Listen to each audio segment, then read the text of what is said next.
राष्ट्रीय खेल दिवस से जुड़ी हुई।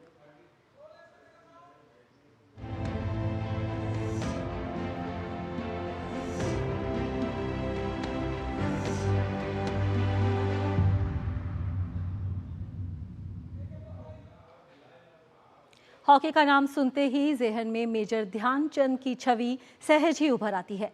फुटबॉल में पेले और क्रिकेट में जो स्थान ब्रैडमैन का है, वही स्थान हॉकी में ध्यानचंद का है। हॉकी का जादूगर कहे जाने वाले मेजर ध्यानचंद ने भारत को 1928, 1932 और 1936 में लगातार 3 ओलंपिक में स्वर्ण पदक दिलाए। हॉकी के जादूगर मेजर ध्यानचंद के जन्मदिन यानी 29 अगस्त को भारत में राष्ट्रीय खेल दिवस के रूप में मनाया जाता है।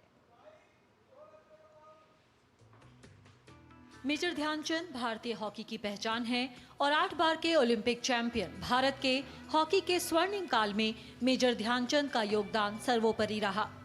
मेजर ध्यानचंद का जन्म दिवस 29 अगस्त भारत में राष्ट्रीय खेल दिवस के रूप में मनाया जाता है। मेजर ध्यानचंद का खेलों की दुनिया में हॉकी में वही रुतबा है जो फुटबॉल में पेले और क्रिकेट में ब्रैडमैन का है। कहते हैं जब ध्यानचंद हॉकी स्टिक लेकर मैदान पर उतरते थे तो गेंद इस तरह उनकी स्टिक से चिपक जाती थी जैसे वे किसी जादुई स्टिक से खेल रहे हों। ध्यानचंद की हॉकी की कलाकारी से जुड़े जितने किस्से हैं उतने शायद ही दुनिया में किसी खिलाड़ी के हों। कहा जाता है एक बार जब वे खेल रहे थे तो उनकी हॉकी स्टिक में चुंबक लगे होने की आशंका में उनकी हॉकी स्टिक को तोड़कर देखा गया था। इसी तरह एक बार खेलते वक्त ध्यानचंद की हॉकी स्टिक से गेंद को चिपकी हुई देखकर उनकी हॉकी स्टिक में गोंद लगे होने की बात कही जाने लगी। ध्यानचंद ने हॉकी में जो कीर्तिमान बनाए हैं उन तक आज भी कोई खिलाड़ी नहीं पहुंच सका है। मेजर ध्यानचंद का जन्म 29 अगस्त 1905 को इलाहाबाद में हुआ था, जो अब प्रयागराज के नाम से जाना जाता है। प्रारंभिक शिक्षा के बाद 16 साल की उम्र में वे सिपाही के तौर पर सेना में भर्ती हो गए। ध्यानचंद को हॉकी खेलने के लिए प्रेरित करने का श्रेय रेजिमेंट के एक सूबेदार मेजर तिवारी को जाता है। उनकी देखरेख में ध्यानचंद हॉकी खेलने लगे। ध्यानचंद ने 1928 एम्स्टर्डम, 1932 लॉस एंजलिस और 1936 बर्लिन में लगातार 3 ओलंपिक में भारत को हॉकी में स्वर्ण पदक दिलाने में अहम भूमिका निभाई। 1928 के एम्स्टर्डम ओलंपिक गेम्स में उन्होंने भारत की ओर से सबसे ज्यादा 14 गोल किए।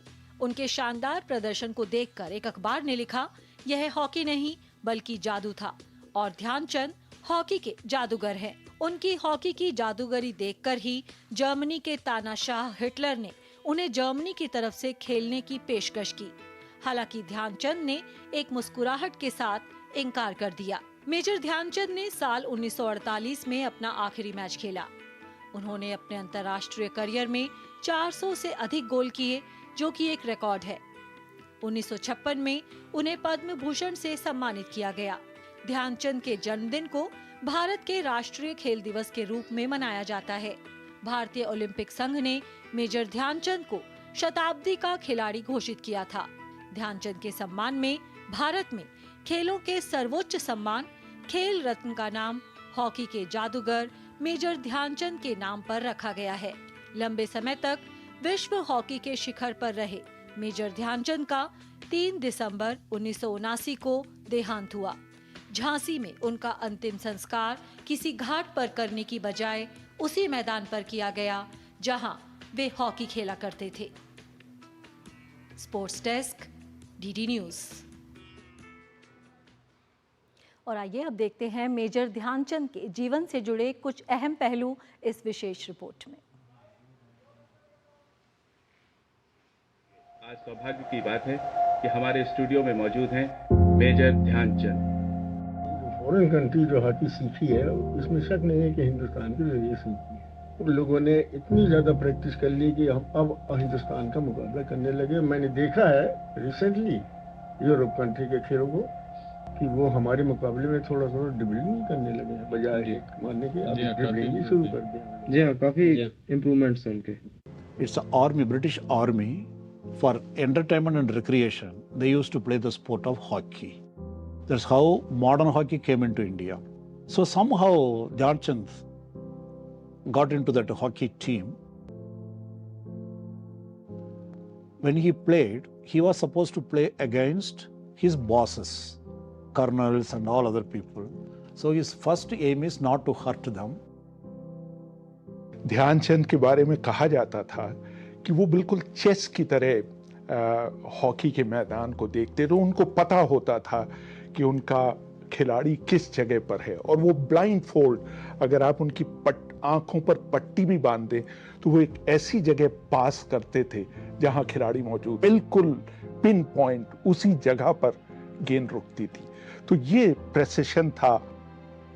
When he played in America, they thought probably there was some magic in his hockey stick, and they even changed his sticks. What Dhyanchand was playing in his times was nothing but what we are playing nowadays.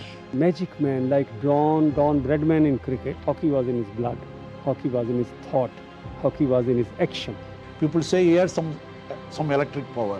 No, he visualized you should not hold the ball. Much before Sachin Tendulkar, Roger Federer, Michael Jordan, Senna, Muhammad Ali, Pele, there was Dhyanchand.